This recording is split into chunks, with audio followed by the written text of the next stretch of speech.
Welcome aboard Imagination Skyway, your grand podcast tour of the magic. I'm your host, Matthew Krull, and in today's episode, we're going to open up my question sticker on Instagram and answer your questions about all things Disney. I generally like to host these episodes about twice a year just to get to as many questions from you as possible about advice for visiting the Disney parks or favorite attractions or music, as well as some of our favorite picks for places to dine at the parks and resorts. And those are some of the questions we're going to tackle today. Specifically, we're going to address some tips for traveling to Disney on a budget, some of our favorite Disney Vacation Club resort hotels, ways to enjoy a Disney vacation without necessarily visiting the parks, attractions we would like to visit or work on as a cast member, and our predictions for this year's D23, the Ultimate Disney Fan Event, as well as a number of other questions that we address. At the end of the show, we'll return to Imagination Central, where I'll share ways in which you could stay connected with Imagination Skyway, how you can discuss this topic with others, and how you can help to support and inspire the future of this show. Please remain seated, keep your hands and arms inside the podcast at all times, and enjoy your Grand Circle tour aboard Imagination Skyway.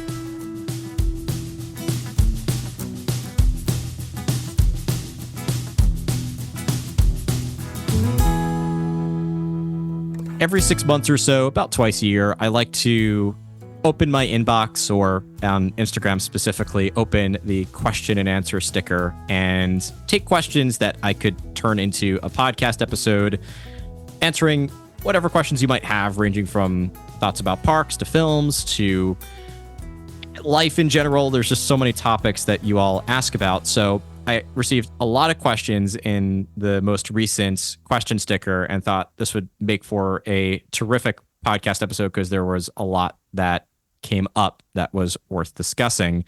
But this is a little bit different. I traditionally do these Q&A episodes by myself, but I decided this time to bring along a special guest, so it's not just me talking to myself.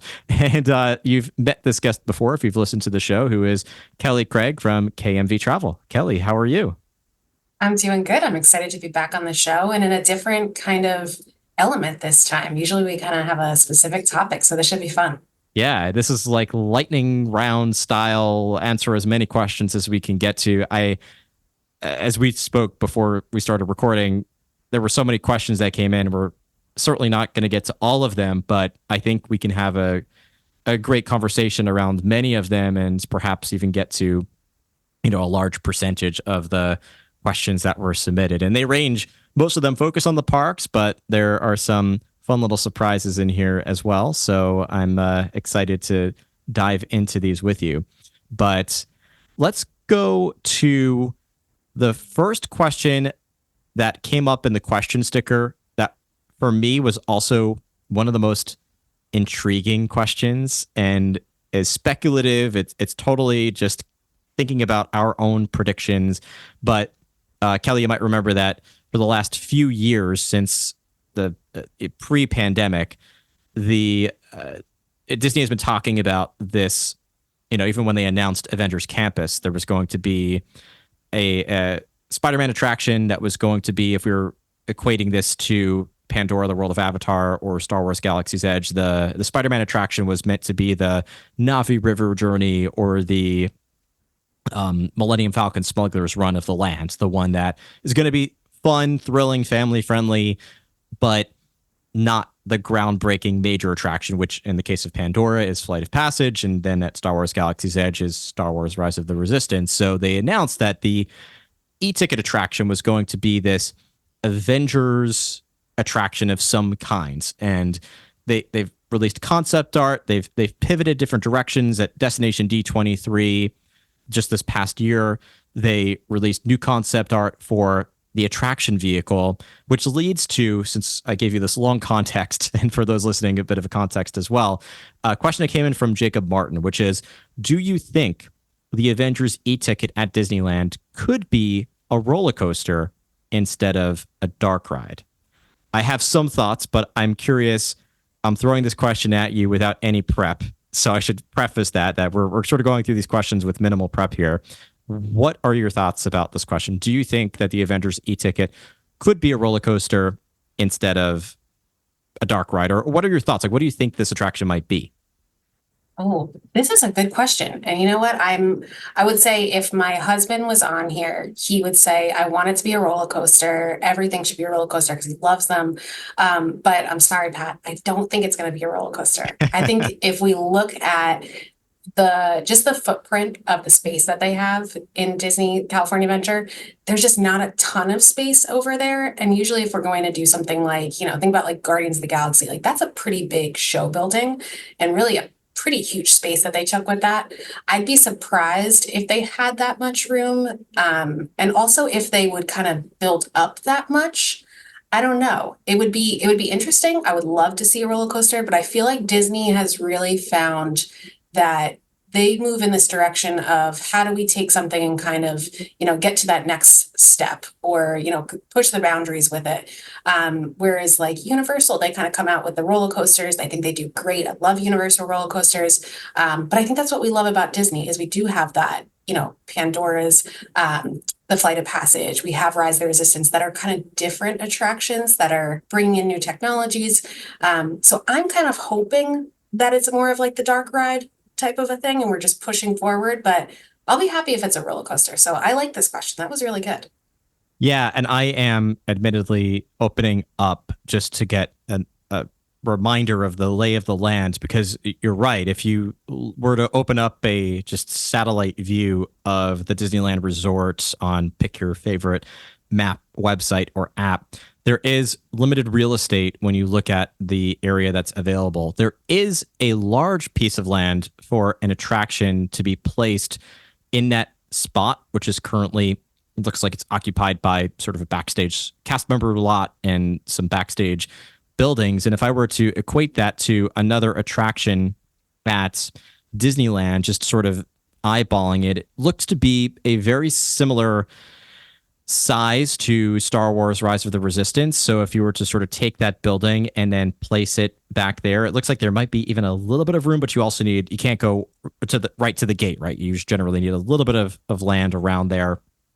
for cast members to transport and get around. So I would say that if you're just thinking about the footprint of the building, it is more likely not going to be a roller coaster. The other thing that makes me think about that is when we look at the concept art from Destination D23 for the sort of world jumping ride vehicle as they described it for Avengers Campus. We know that this attraction is going to take us into the multiverse, and there's going to be this, King Thanos character, which is definitely speaking to the multiverse. We don't have a King Thanos in the MCU, but King Thanos exists in the comics, and so we do have somewhat of an idea of the vague storyline or the vague premise for the attraction, but the concept art for the vehicle, which is the most recent thing that they showed, does show this. It looks like in terms of the size of a vehicle, it looks like it could hold maybe 6 or 8 guests. It looks a similar size in overall density or bulk to an like a dinosaur or Indiana Jones Adventure EMV vehicle. I don't think it's going to be that type of attraction. It doesn't really make a lot of sense to include that at Disney California Adventure. You've got Indiana Jones Adventure right across at Disneyland, but it looks to be too large of a vehicle to be a roller coaster. It also seems to be, honestly, almost too small of a vehicle to be a motion simulator. So I am at a loss for words and have no predictions about what this is because I believe this is something we haven't seen before. And I don't know what Imagineering is coming up with, but I don't think this is necessarily a copy paste and then add Marvel theming to a Flight of Passage, or I think to your point about my mind when you say roller coaster and Avengers is Guardians of the Galaxy Cosmic Rewind, and I'm sure that would do incredibly well at the Disneyland Resort just based on its popularity at Walt Disney World. But I don't know if they have the land to create something at that scale and magnitude the plot of land for that attraction at Epcot is tremendous and certainly larger than what I'm seeing and believed to be available through this plot of land behind Avengers Campus. But it is going to be a large attraction of some kind, and I think it's going to surprise us. I'm really anticipating and hoping that we're going to get more information at this year's D23, the Ultimate Disney Fan Events Expo, we'll call it. It's, not an expo anymore, but I'm still going to, since it has events in the name, going to call it an expo at, in Anaheim this summer. So only time will tell. But yeah, Jacob, I think probably, based on Kelly's assessment and my assessment, probably not going to be a roller coaster, but I wouldn't necessarily write it off yet. It could surprise us, and it could be, but I think it's going to be something completely new that we haven't seen before. Let's go to, I'm going to go a little bit out of order, but I'm going to sort of check that off visually just to show that we went through that one. Let's go down to a topic that ties directly into, Kelly, your line of work. So this question comes from Amy Decker, who says, I'm going on a solo trip in October. Do you have any tips to not feel weird about it? Which is a great question because I get questions about solo trips all the time. I did an episode with Steven from Dintroverts about solo trips about a year ago now, I think. So we have a whole topic about this. But Kelly, from your perspective, like, have you booked solo trips? I know you've taken solo trips, but what are your thoughts about going on a solo trip? And to Amy's question, how do you recommend maybe not feeling weird about it if you do feel weird about it? So I have taken solo trips, like you said. I've booked solo trips, and they're actually some of my favorite trips to book because I think for me, I have some of my best experiences on solo trips. I absolutely love going with my family, my friends, but when you book a solo trip, you get to make the entire plan. So, you can work with a travel agent and they can help you make that plan. But when you're there, it's not like you have to worry about, somebody telling you, well, I want to do Seven Dwarfs Mine Train. You get to make all those decisions. So in terms of how to make yourself feel a little bit more comfortable, because I definitely was in that too, where I was, are people going to be looking at me weird? Is it weird if I sit and eat by myself? The first thing to remember is that in Disney, there's no rules, right? We got to follow the rules that they have, but people are walking around with mouse ears on. Like, we can do what we want. So go in and just enjoy yourself and think about, what are your priorities that you want to do? What are things that you haven't been able to do when you are with a group of people? So maybe it's that you want to listen to a podcast, literally while you're walking down Main Street, that talks about the different windows or things like that. Think about things that you can do by yourself that are going to make you comfortable. So for me, I liked to do quick service dining because I didn't have to kind of sit down and be there for a certain amount of time at a table service restaurant. And I could just, I could find a little corner and do things like that. I also like to go to restaurants that have something for me to kind of look at. So like if you're picking a quick service restaurant in Magic Kingdom, maybe think about doing Columbia Harbor House, where there's that little overhang that you can kind of look out onto Liberty Square or Fantasyland. Thinking about doing things like that, that you're kind of always have an action, but you're still just relaxing. And I also kind of like to spend my time doing things that are going to be a little bit elongated. So I might walk to Grand Floridian versus taking the monorail to Grand Floridian because I'm by myself. It's fine. I can kind of walk around and do what I want. But it fills out your time that way. So if you have any questions about it, I would love to talk to you about it because it's one of my favorite ways to travel.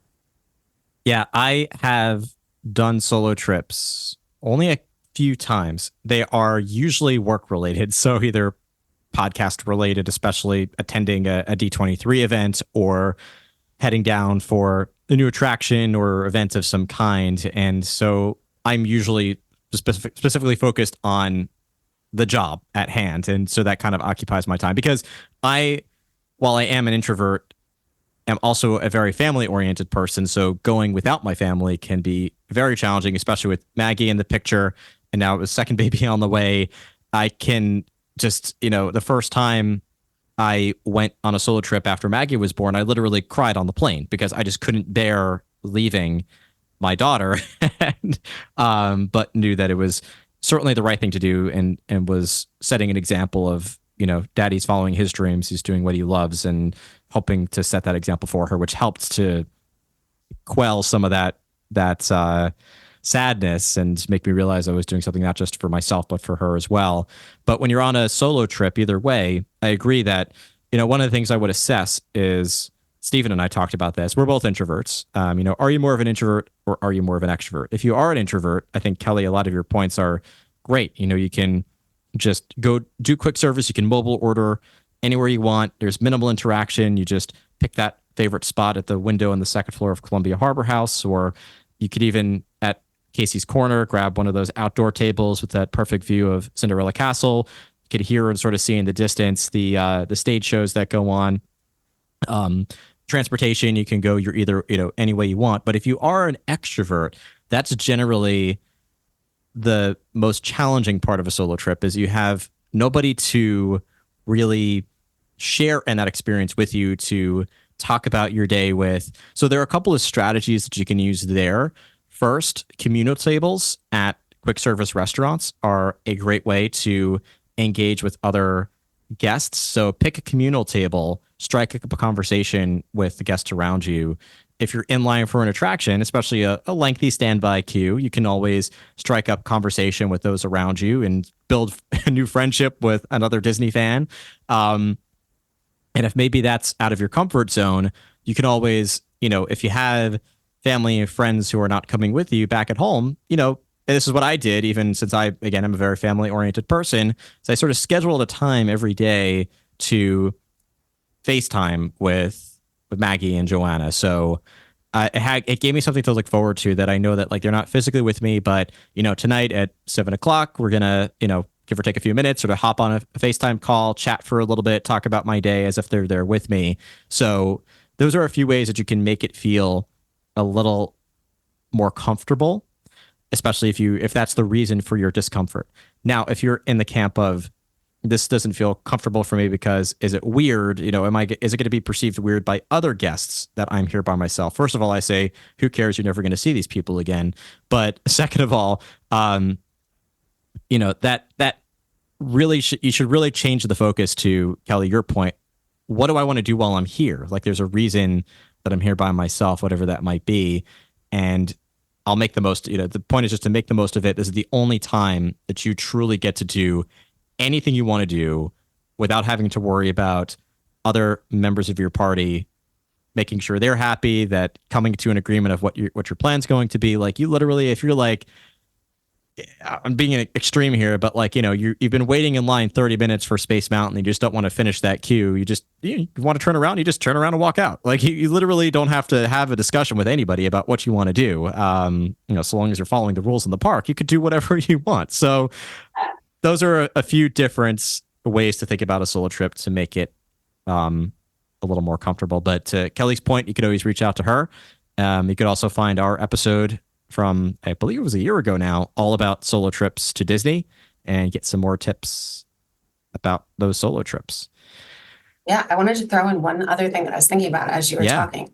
Pin trading is coming back in full force. So that's a great way if you are, I'm extroverted, so I like to talk to people. But that's a good way to kind of naturally speak to cast members, and also to other guests that are there. So grab some pins and you can start pin trading. That's a good way to kind of just start to talk to people if you need that human interaction a little bit more than you might for our introverts that are out there. Yeah, that's a great way to think about it. A great activity to do as well. There's lots of activities you could do at the parks. Let's go back to, or let's switch gears actually to dining, because I had a lot of questions about dining, and there's a question from Joe Glover that I really like because it's asking for more than one. What's one, I don't know, one's in the question, but you'll go with me. What's one restaurant recommendation you would give for each park? So let's maybe go through the 4 Walt Disney World theme parks and 2 Disneyland parks, because I don't know which one Joe is asking about. So in any order you want to tackle this one, what's your one restaurant recommendation for the 6 domestic theme parks? All right, are we talking table service or quick service? It doesn't specify, so you can look at it either way, or I would say let's go with your favorite restaurant, which could be a quick service or table service, because you might have a park that your favorite restaurant is a quick service. There's a park that your favorite might be a table service or a lounge. You could go with it any way you want. All right, perfect. This makes it a little bit easier. So I was just talking about this on my stories yesterday on Instagram. Magic Kingdom, my favorite dining experience is actually the spring roll cart in Adventureland. I love that's your answer. Yeah, I'm like, it's so great. So I like to grab a spring roll and then go and sit on the hub grass and eat my food. But if you want to sit down, then I'm going to Jungle Cruise. I'm going to Skipper Canteen. Yeah. Really great. It's probably not the best one if you have picky eaters, but I like that one a lot. And do you want me to go through all mine or you want me to throw it over? No, yeah, go through all yours. All right. Epcot. Oh. Oh my goodness, what would I say in Epcot? It's probably Rose and Crown, which I know is like kind of a sleeper. But you know, you can't beat just like a good beer and fish and chips. So I like that one a lot. And then Hollywood Studios, I'm a big sci-fi fan, and I'm excited because you're going to sci-fi on a I upcoming am. trip, right? Mm-hmm. Oh, yes. That I it's think that's been, always a good one. I think it's been 10 years since I've been, and I felt like I needed to go back. Yes, I feel like the experience there is great. And, you know, like most of the Hollywood Studios places, you're going to get a, you know, pretty basic American meal. So you might as well get really good ambiance. Um, Animal Kingdom would have to be Nomad Lounge. I think, you know, most people would say that. Uh, Disneyland. I'm going to say Disneyland to the end because that's going to be the hardest one to pick. That is a really hard park to pick. Yeah. To be honest. And then California Adventure is definitely going to be Lamplight Lounge, and getting the lobster nachos. So easy one there. But Disneyland,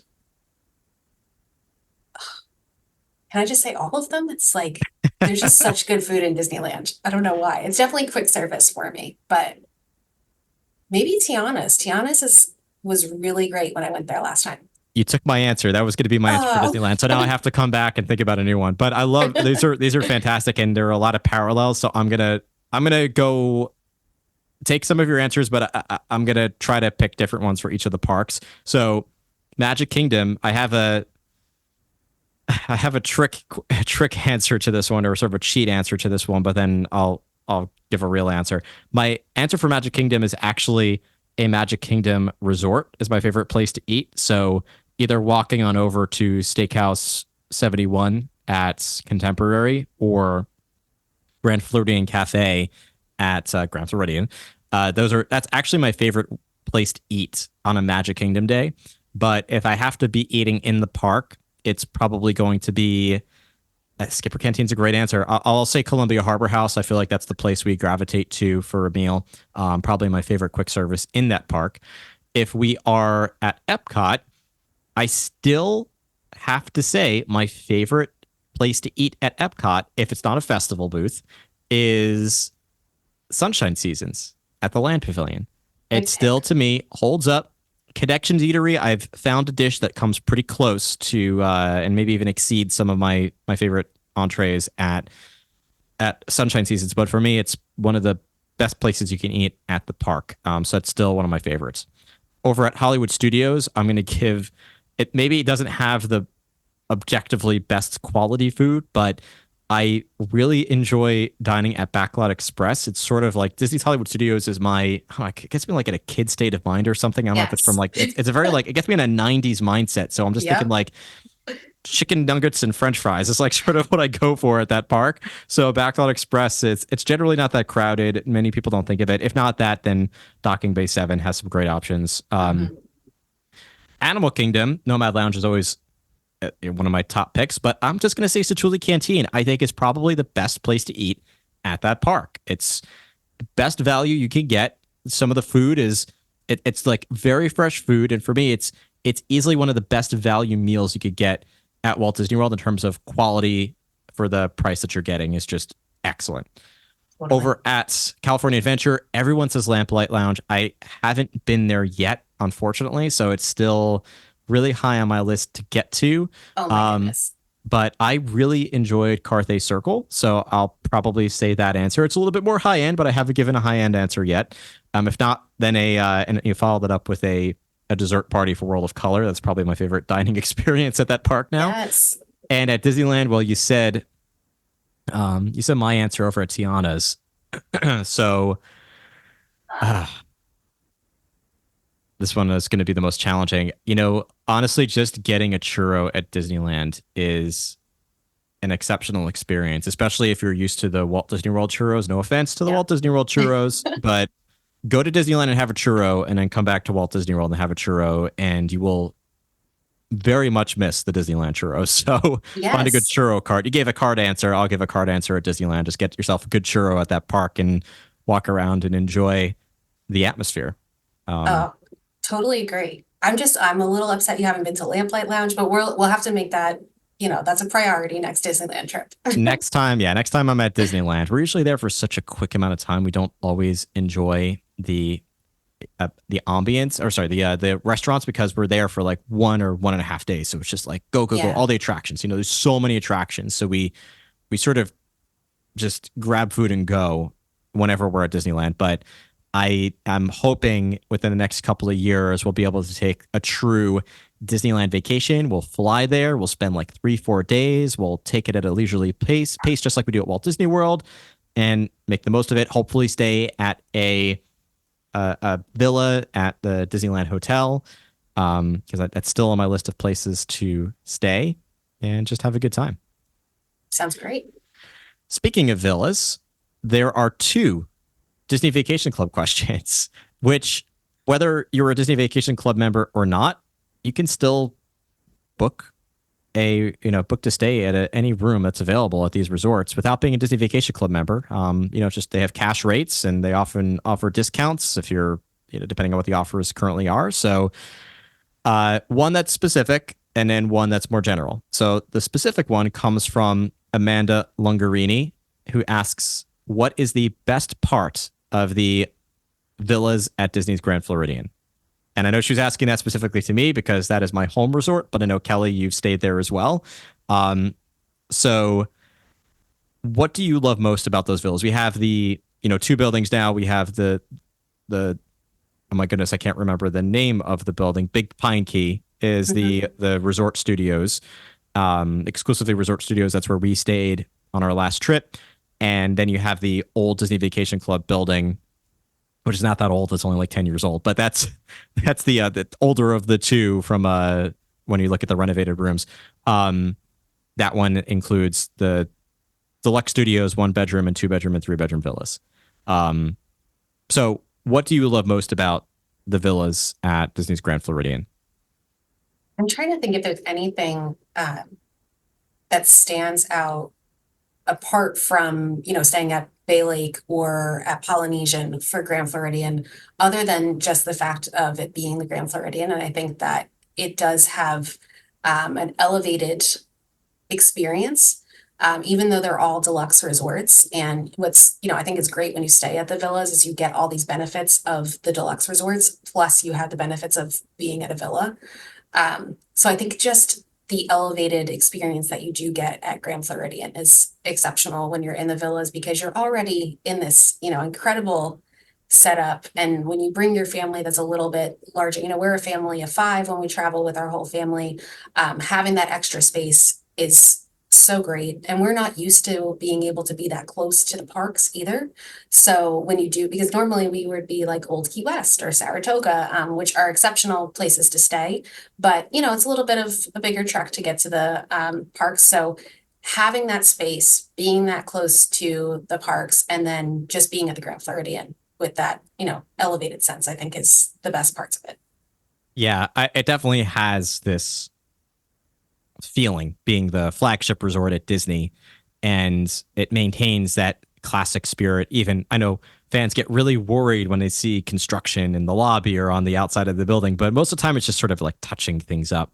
And the studios, I haven't stayed in any of the 1 or 2 or 3 bedroom villas at this resort yet. I'm planning to, but the resort studios, since that's the most recent room type in my memory, they have this charm that blends the Victorian elegance of Grand Floridian with the fun and whimsical and classic feeling of Mary Poppins, because they incorporated elements from Mary Poppins and even a little bit of like Mary Poppins Returns into the design of the rooms. And one of the things I always like about the deluxe resorts, you could, this just speaks to the resorts in general, but I feel like, there are different reasons you would pick different resorts, budget being one of them, but also the level of or the type of theming that you get, because the value resorts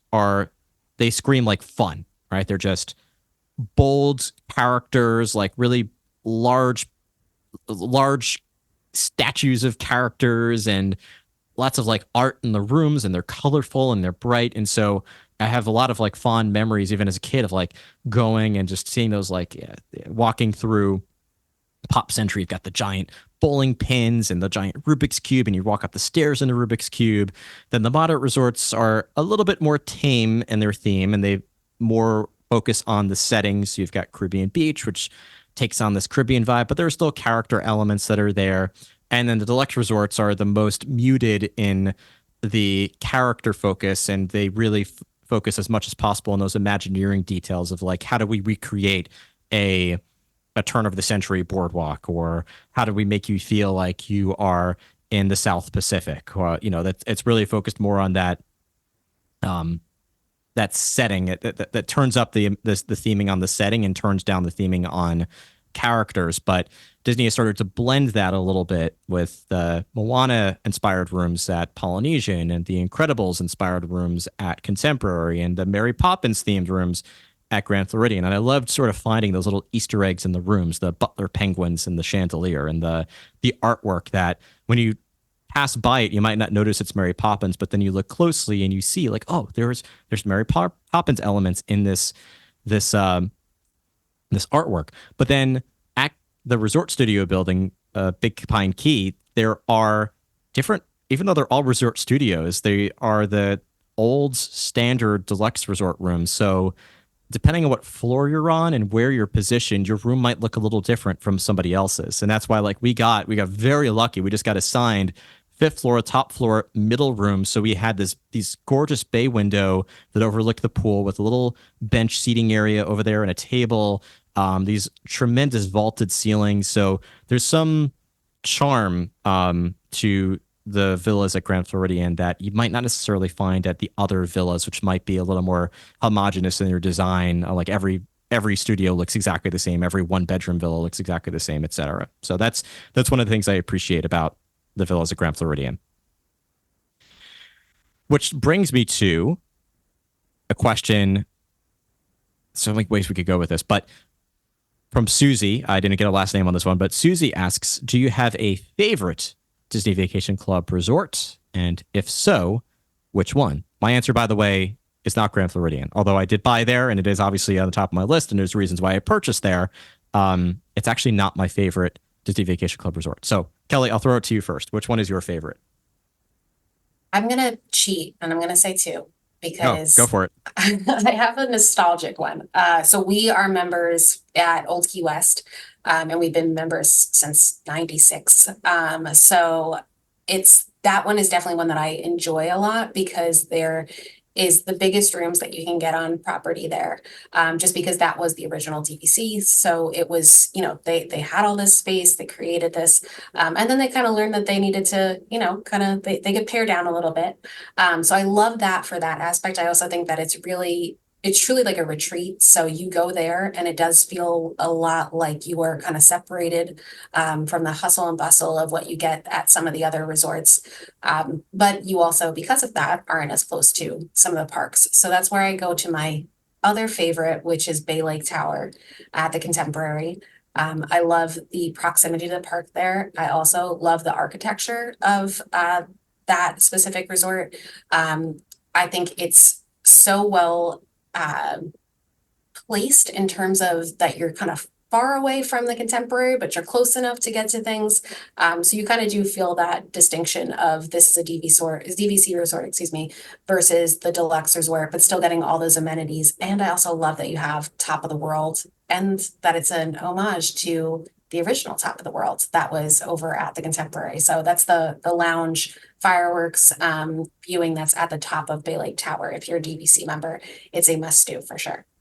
I will second that. If you are a Disney Vacation Club member and you have to be a Disney Vacation Club member or with a Disney Vacation Club member as a guest to dine at Top of the World Lounge, you cannot dine there or make a reservation there unless, again, you are a Disney Vacation Club member or traveling with one and in their party. So, but that restaurant is, or lounge, I'll call it, it feels like a restaurant, is one of the best like perks of being a Disney Vacation Club member, having dined there now. Like the food is excellent and the view, of course, is fantastic. So, yeah, certainly that's Bay Lake Tower location is, it just can't be beat. It's, you literally can walk to Magic Kingdom. And I know you could do that from Grand Floridian as well, but we're talking about a 5 to 7 minute walk from Bay Lake Tower versus a 15-minute walk from Grand Floridian.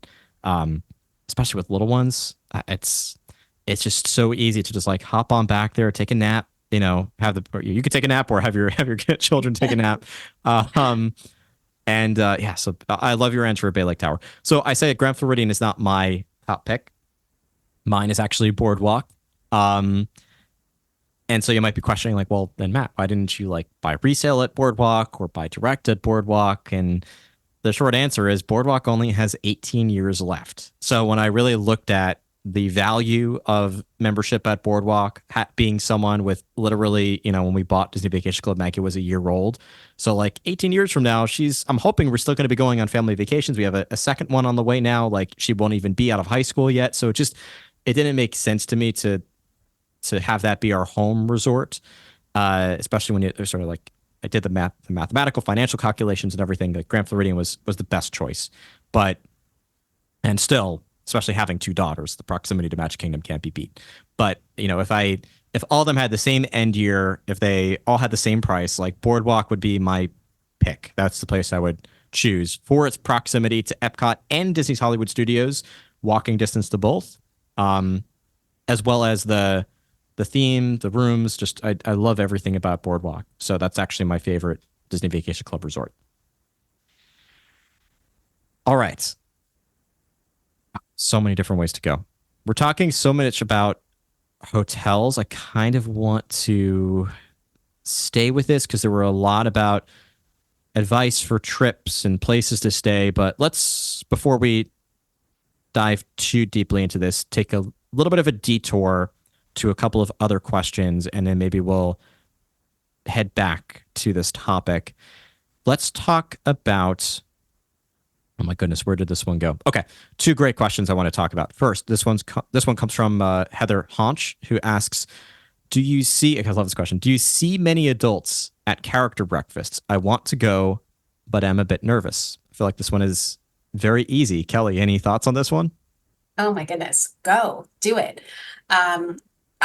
This is like going back to, what we talked about when we were saying, when you do solo trips, people honestly are not looking at you. People are not, they're not going to think it's weird. If you want to experience that, you experience it. I have done it many times, with a group of adults, and it is so much fun. So I would say, go do it, make that reservation. I as well have done character meals many times just with adults. Nobody's judging. If anybody is, who cares? You're never going to see these people again. But another guest on the show, Kelly Washington, said, and I love that she said this, it's Disney is the place where she feels like she could be her most true, authentic self. And I think that's very true because I feel the same way. And it's a place that like everybody's gathered in the same spirit of, we love Disney, we love the characters, we love the rides. Like no one's judging you for going to a character breakfast as an adult without kids or a character dinner. Just go have a great time. The characters love it. Get into it, interact with them, take pictures, own that Disney fandom. So absolutely, please, if you want to go, there's no reason to feel weird about it. Go and do that character meal. The other question, we're going to tap into our Disney geek side, is area music. So I did a whole episode about this, and since there's now a number of new places to go and listen to either updated music loops or new music loops, I need to go back and maybe do another episode, because this was episode 42 and I'm now getting closer to 200, so it's been a while. But the question is, what is your favorite? These are two questions, so I'm going to ask this as two questions. What is your favorite area music, and what for you is the most nostalgic area music? Could be at a park or resort. Favorite area music I was just listening to right before we got on this is the Disney Esplanade music, or Disneyland Esplanade music for the 100th. That's truly because it is like an amalgamation of so much area music that is just amazing. And then my nostalgic is definitely the Epcot entrance music, the original. I think I can listen to that and I still think about like walking in and seeing, the two different sides and which side should I go to, and the fountain view. I don't know. It totally brings me back.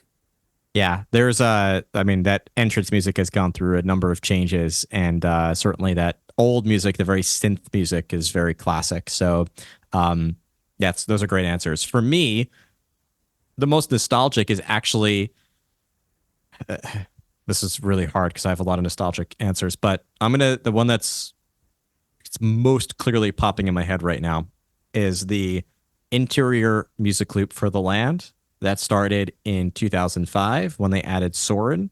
It's not the original music, but that which features music from like Hook and Field of Dreams, and it's just very airy and inspirational, ironic for the land pavilion. But that is nostalgic for me because during the Disney College program, I spent a lot of times eating at Sunshine Seasons, just sort of like enjoying the ambience there. It's my favorite pavilion at Epcot. So that's probably the most nostalgic for me. Favorite, it depends on my mood. Like, I really struggle to come up with one clear answer, but if you force me to pick, I really am a fan of the new Epcot music in World Celebration. It's,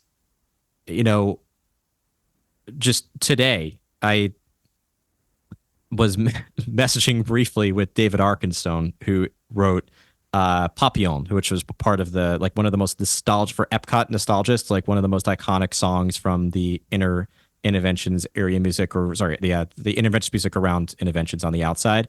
Because chatting with him, because he actually shared a post that featured Papillon, saying how much I love Papillon. So like, for someone who that I've listened to that song probably more than any other Disney song, and it brings back so many happy memories. So you would think, like, why would something that replaced that be your favorite? I could still go back and listen to that music whenever I want. So it's not like it's ever truly gone, but I really enjoy the new like hour and a half music loop. I think the old music loop was 20, 30 minutes. This one is much longer. But it takes on this inspirational and like triumphant and still calming feeling at the park. It just fits for me, that idea of the future. And so I really love the new World Celebration music. It's probably going to be my answer. I think that's a good answer. I like that one too. It was a nice addition to Epcot, I think. That was great. Yeah. Yeah, absolutely. All right, let's go to some more, maybe a couple of more like questions about advice on visiting the parks, and maybe we'll do a couple more just like tapping into our Disney geek side, or maybe some interesting picks. We've got a lot to choose from. So let's go to a question about budgeting. And the specific question comes from Julie, which asks, best Disney on a budget advice. Because I feel like there's this, I try to combat this all the time. It's not that Disney is cheap. Like, you can't really go to Walt Disney World and, for a family of four, spend like $600, $700 and, spend a week there. Like, it's just not going to happen. If you do, please tell me your secrets. But, I think there is this also myth that Walt Disney World can only be done in an expensive way, which is a myth I love to bust, because even as a kid growing up, like, I feel like there's this this feeling that because prices keep going up, as they do for just about any industry and anything, um, there's this increased sense of like Disney has been more expensive than ever and is also more on a on for someone like it just can't afford to do it. But I always go back to like, well, my parents said the same thing when I was like 6, 7 years old that it was so expensive. We kept finding a way to go back every year. Um, and some of the ways that I did it actually, I looked up like how my went back and looked at how my parents did it, like where we stayed, what we did, the strategies we used, compared it to what it would cost today. And for like a family of four, what their method was, um, 30 years ago now, today would cost $2,600 for a family of four to do. Um, so, maybe that's still out of budget for you. It's very possible. But there's a long way of saying I still think there are affordable ways to do Disney on a budget. And Kelly, I feel like you are, between the two of us, the more equipped person to answer this question, dealing with this a lot. So, what is your best advice for Disney on a budget? I feel like I have so much to share with this. But I Please. think the biggest thing is to be flexible in terms of what time you're going. So if you are able to go when kids are in school, it's going to be less expensive. If you can go, the last week of August, first week of September, even a little bit later into September, that's going to be the least expensive time to go. So just looking at timing is definitely important. Booking as far out in advance as you can is also a great way to budget because, you're probably going to see that price that you pay is going to go down. It's not, you're basically locking in the best price you can get at that point. And then if anything, prices are going to go down, they're not going to go up. So you do that vacation package and you have your resort and your tickets together. You pay that $200 deposit for Disneyland or Disney World when you work with a travel agent, or you can check on this yourself too. If a discount does come out, and a lot of times Disney will have promotions that come out for different times of the year, you can go ahead and apply that to that vacation package that you have. So your price is just going down, getting better, never going up as prices increase, availability isn't, changes, things like that. So there's that piece too. But then I think the biggest thing is to set a budget for yourself when you get to the park as well, to think about not spending that extra money. So and that's not me saying you need to do the dining plan so everything's paid in advance. Think about what are the things that actually matter to your family and what are the things that you just feel like you need to do because you see everyone else doing. So maybe, riding Rise of the Resistance is not the biggest deal to you. Don't spend $25 a person to get that lightning lane just because you've read that that's what you have to do.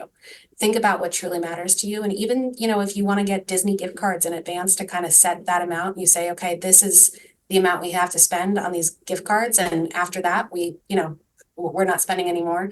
That will kind of help you to curtail the spending and keep to that budget. But biggest thing is just going to be, identify what are the things that matter to you and make sure you're booking as far in advance as you can. That's all excellent advice.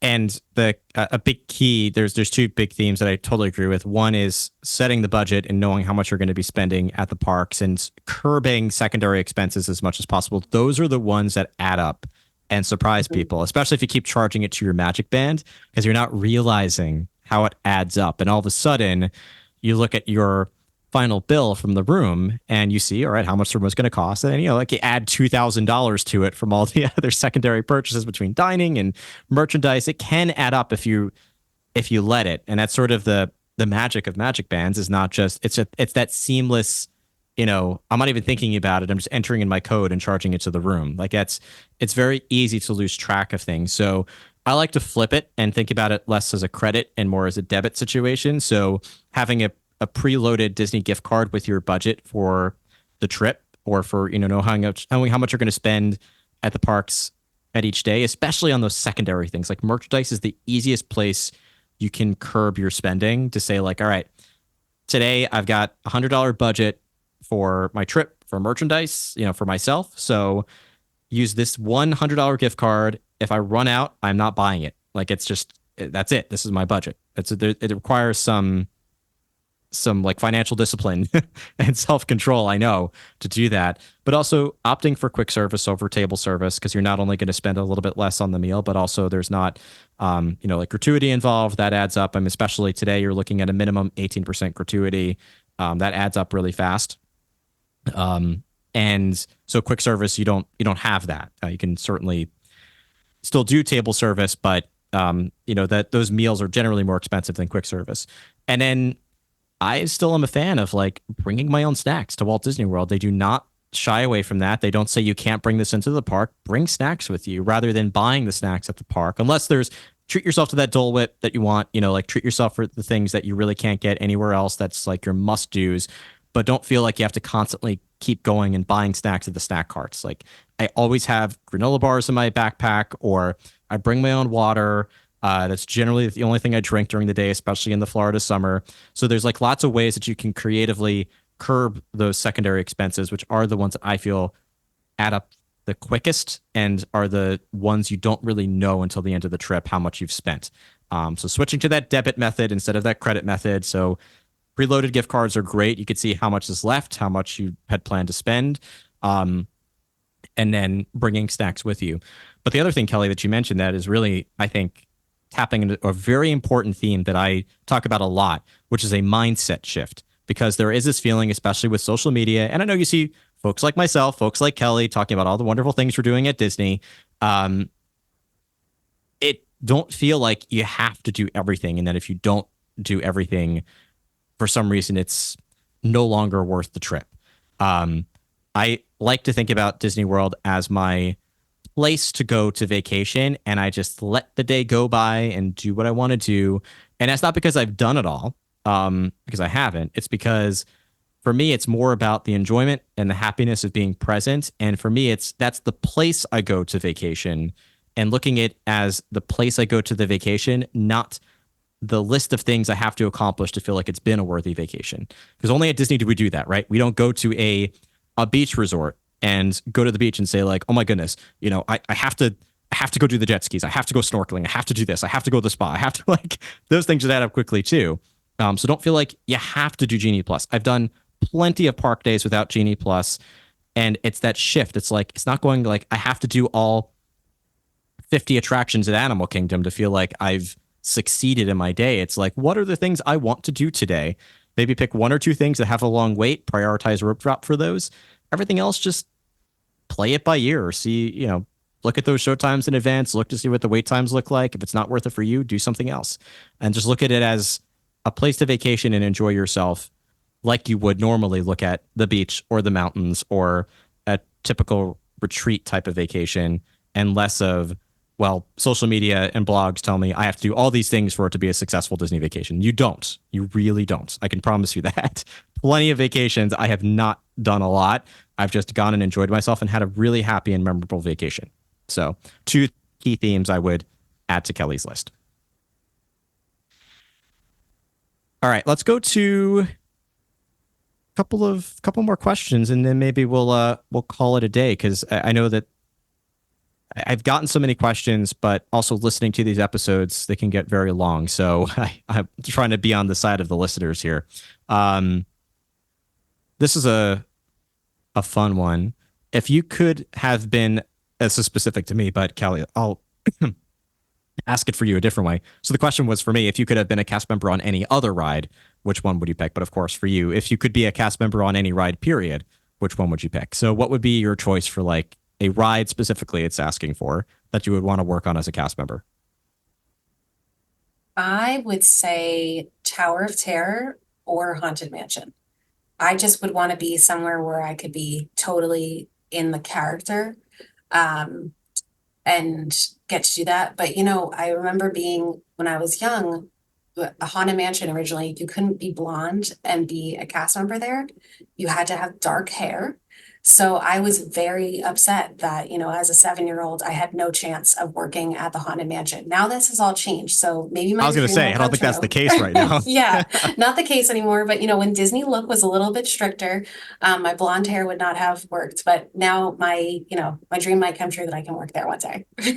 I didn't even know that was a thing. That's really interesting. Well, either way, a really excellent place to pick. And honestly, Kelly, we're the same because I would have normally picked the same thing. But along the same lines, I'm actually going to say you gave two, so I'm going to give two for two different reasons. Same reason as you, Star Wars Rise of the Resistance. I would love the cast member interactions, both as a part of the Resistance and a part of the First Order. And you're totally shifting your demeanor, your approach to the attraction, and I just bet either one of those would be so much fun. So Star Wars Rise of the Resistance for that reason. Second one is Flight of Passage because I want to see the backstage elements of that ride. If for that reason and Oh, nothing else, I just want to see. I want to be like in the control room. I want to. I want to like be able to. The Imagineering geek in me, like I want to see the operations of this attraction. It would just be so cool. that's a good one. All right, let's do two more. Let me see what else we got here. I'm looking at topics we haven't necessarily gotten to yet.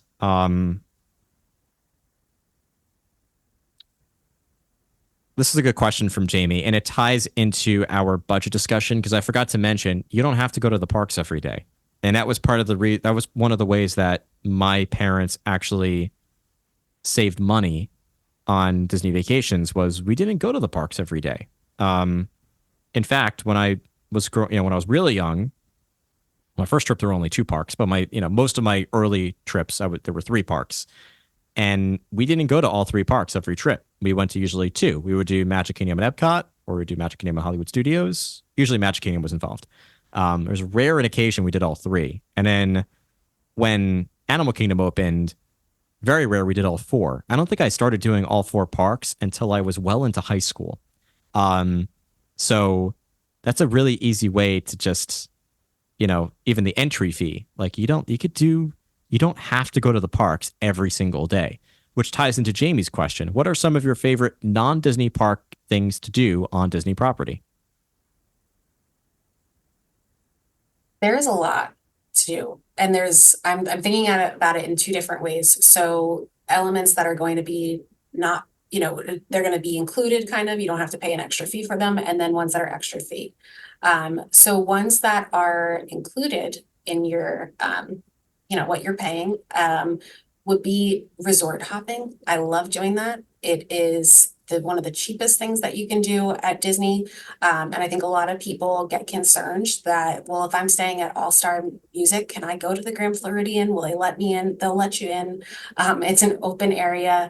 What you'll do is just, take a bus to Magic Kingdom, and then you can take the monorail around to Grand Floridian, or you'll find different ways that you're able to get there, and you can just go around and do a monorail resort loop there. That's a great way to spend an afternoon, and you can pair it with dinner. You can go to quick service, and then you can watch the fireworks from one of the resorts, as well as the water pageant too. So that's probably one of my favorite ways, and some of the best memories that I have as a child is doing something like that. Doing something that's paid for. I think there's a lot of different tours that are available that are great to do. One of my favorite experiences that we did, this is one that's going to be for our adults, but Coronado Springs has a really awesome Sangria University that they host.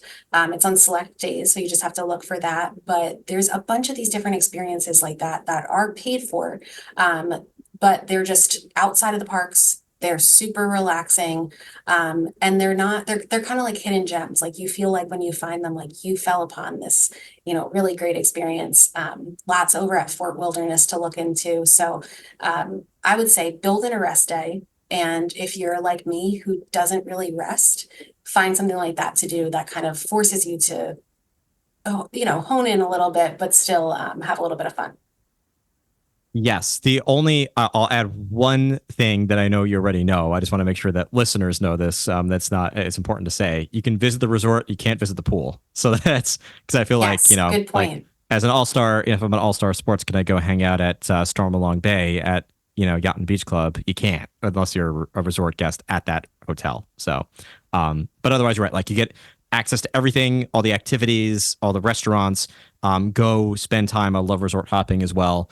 Um, The So my answers here are I'm gonna reverse yours a little bit just to opt for some diversity because resort hopping is a lot of fun, but I also love resort staying. I'm just gonna call it. So spend a day at your resort wherever that might be. So make it spend some time at the pool.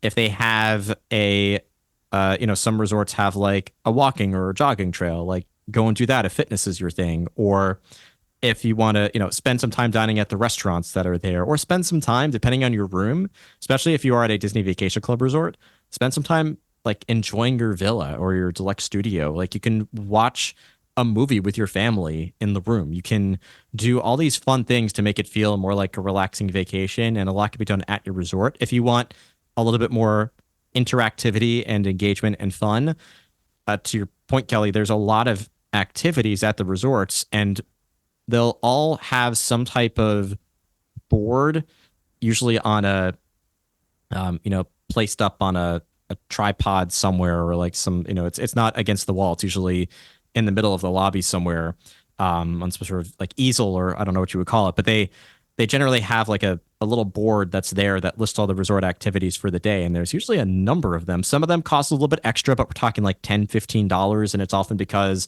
you're like designing a t-shirt that you then get to take home with you. So you're really paying for the thing, not necessarily for the activity.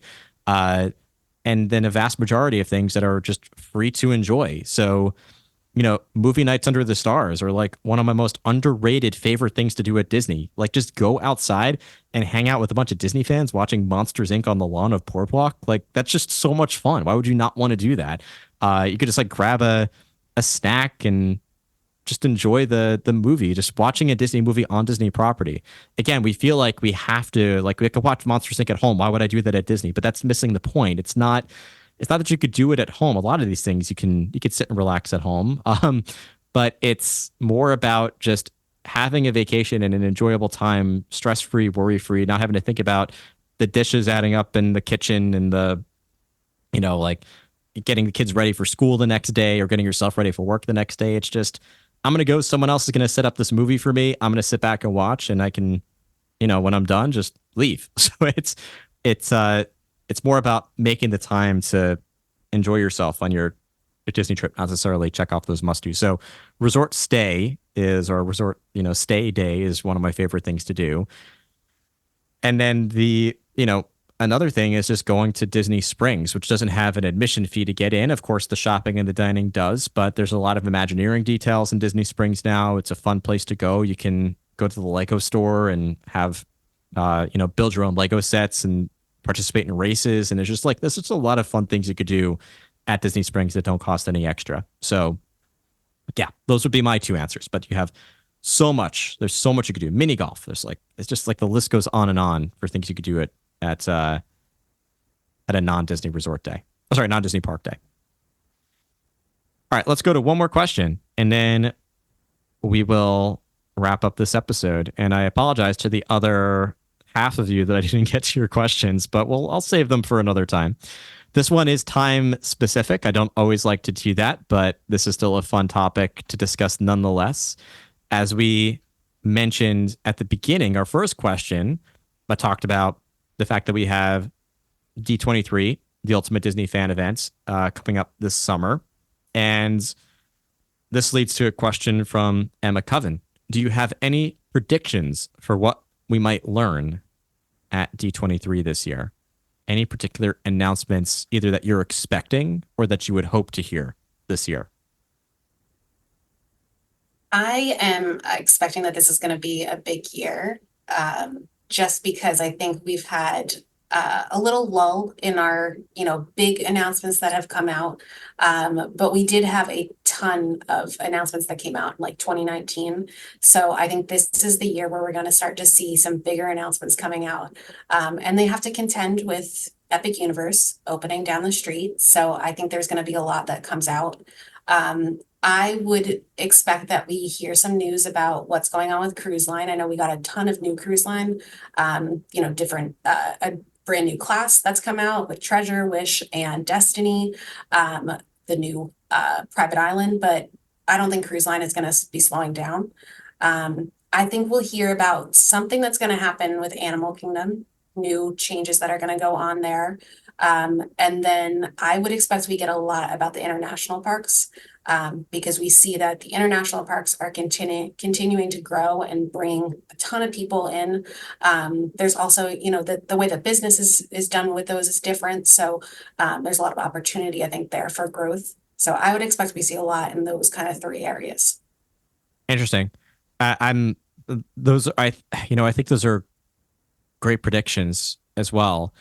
I'm actually more in the camp of I don't expect too many surprises with this event this year. I think we're probably going to get more clarity because there's a lot Mm. of blue sky concept art that has been announced, but nothing concrete. No dates, no definitive ideas on a number of lands and attractions. And I think we're going to get more clarity about the Avengers E-Ticket attraction. I think they're probably going to use this as a time to announce what that's going to be. I also think we're going to get more clarity about Tropical Americas at Disney's Animal Kingdom. I think that's going to probably be the the decision they're going to make. So I think they're going to give us a timeline and maybe some more details about the attractions coming to that. I am not expecting an update about Magic Kingdom, which maybe a lot of Disney fans will disagree with me, and I'm very happy to be wrong here. But I just don't think we're going to get a final answer on what's beyond Big Thunder, sort of that question that was posed. There were some ideas. I don't know if they're ready to announce that yet. That's just sort of my feeling. So I would not be surprised if we did not get clarity on that piece. But if we did, that'd be awesome. Maybe we'll get a final idea, but not a timeline. That's also a possibility. Uh, a surprise for me would be if they announced something for Epcot, because I feel like they just worked on this park and they just said like the final construction walls are coming down. So in June. So I'd be surprised if they're like, great, we're done with Epcot. And guess what? We're going to do more. It's possible. I will probably, by the way, I think we will, speaking of things to work on at Epcot, I think the two most likely contenders are Test Track's timeline for Test Track 3.0 and Spaceship Earth. I think they still are probably going to announce something for Spaceship Earth because it is overdue. It's in its fourth iteration. This is its longest iteration in history. So I feel like it's overdue for like Spaceship Earth 5.0. And then a surprise would be the Imagination Pavilion. That's possible. So I'm giving you some, again, I think it's mostly going to be tying the knot on the concept art and coming up with a clear timeline and definitive plans for some of that blue sky concept work that they've been discussing. Except I think Magic Kingdom will probably hold off on. I could be wrong. And then Test Track 3.0, Spaceship Earth 5.0, and maybe Imagination. Those are my top picks for parks. And of course, lots more with movies and shows. I think we're going to get a lot more Marvel content talking about what's going to happen, like what's the next phase beyond this. Give a little more clarity on some of the films through 2025, 2026, Fantastic Four. I think there's going to be a lot more to discuss on that end, but we'll see. We'll see. Yeah. And I definitely want to, I'm going to make that this question for this episode. I always ask a question. So the question for this episode is going to be, if you're listening to the show, tell me what your predictions are for this year's D23 Ultimate Disney Fan Event, what you want to see or what you think we're going to hear for announcements this year. But before we sign off, I do want to make sure I give Kelly, you the chance to plug where folks can go to learn more about you, to work with you, and to follow your social media accounts. So where can people go to connect with and follow you? So if you want to learn more about our travel agency, KMV Travel, you can head to kmvtravel.com. We're also on Instagram at KMVTravelCo, C-O.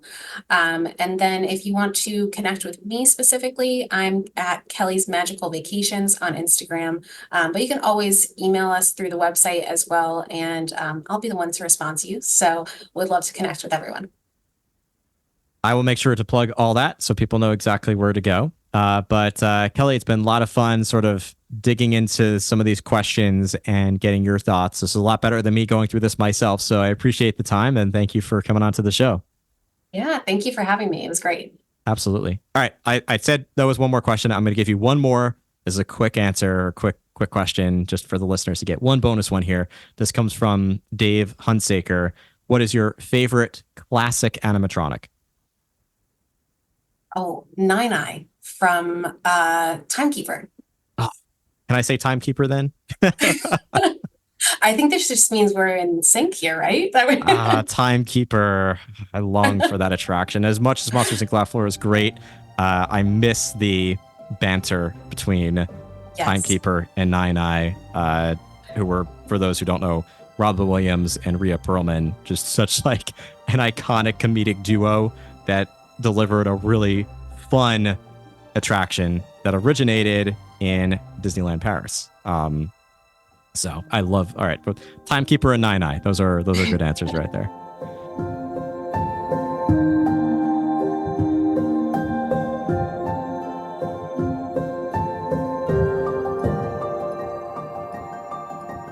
Welcome back to Imagination Central. As you disembark, please remember to remain fully seated until the podcast comes to a complete stop. Then gather your belongings and watch your head and step as you exit.